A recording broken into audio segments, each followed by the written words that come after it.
بسم اللہ الرحمن الرحیم۔ السلام علیکم ورحمۃ اللہ وبرکاتہ۔ ناظرین، گھر میں پریشانی دور کرنے کا بہت پرعمل وظیفہ ہے، اس کو آپ نے لازمی کرنا ہے، انشاءاللہ اس سے آپ کو بہت فائدہ ہوگا، لہٰذا اس کو لازمی آزمائیں۔ زندگی کے مختلف مراحل میں گھریلو پریشانیاں ایک عام مسئلہ ہیں جو ہر انسان کو متاثر کرتی ہیں۔ یہ پریشانیاں کبھی مالی ہوتی ہیں، کبھی صحت کے حوالے سے اور کبھی خاندان کے افراد کے درمیان غلط فہمیاں پیدا ہو جاتی ہیں۔ ان مشکلات سے نجات کے لیے قرآن و سنت میں کئی وظائف اور دعائیں موجود ہیں۔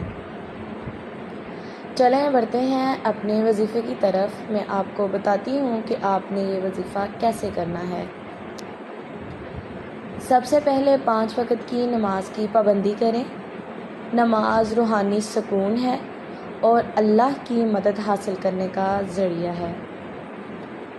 گھر میں روزانہ سورۃ بقرہ کی تلاوت کریں یا سنیں۔ حدیث میں آتا ہے کہ جہاں سورۃ البقرہ پڑھی جاتی ہے وہاں شیطان نہیں آتا۔ درود شریف کا ورد ہمیشہ جاری رکھیں۔ دن میں کم از کم 100 مرتبہ درود شریف پڑھیں۔ یہ دل کو سکون اور گھر میں برکت عطا کرتا ہے۔ اس کے بعد آیت کریمہ کا وظیفہ کچھ اس طرح سے کریں: لا الہ الا انت سبحانک انی کنت من الظالمین۔ اس کو آپ نے 313 مرتبہ پڑھنا ہے۔ یہ وظیفہ آپ کی پریشانیوں کو دور کرے گا۔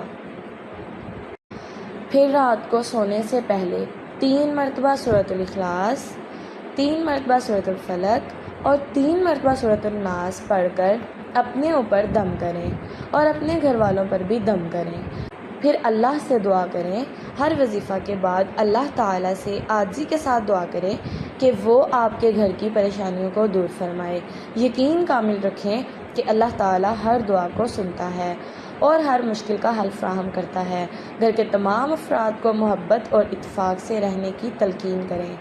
اللہ تعالیٰ ہمارا سب سے بڑا مددگار ہے۔ اگر ہم اس سے مدد طلب کریں اور اپنے اعمال کو بہتر بنائیں تو گھریلو پریشانیاں دور ہو سکتی ہیں۔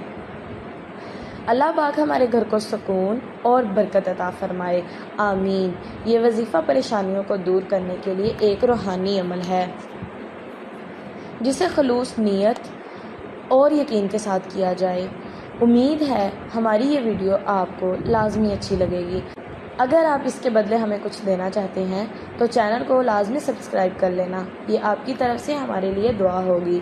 جس کو بھی اس عمل سے فائدہ ہو وہ ہمیں کمنٹ میں لازمی بتائے۔ اللہ سب کی گھریلو پریشانیاں دور کرے، آمین ثم آمین۔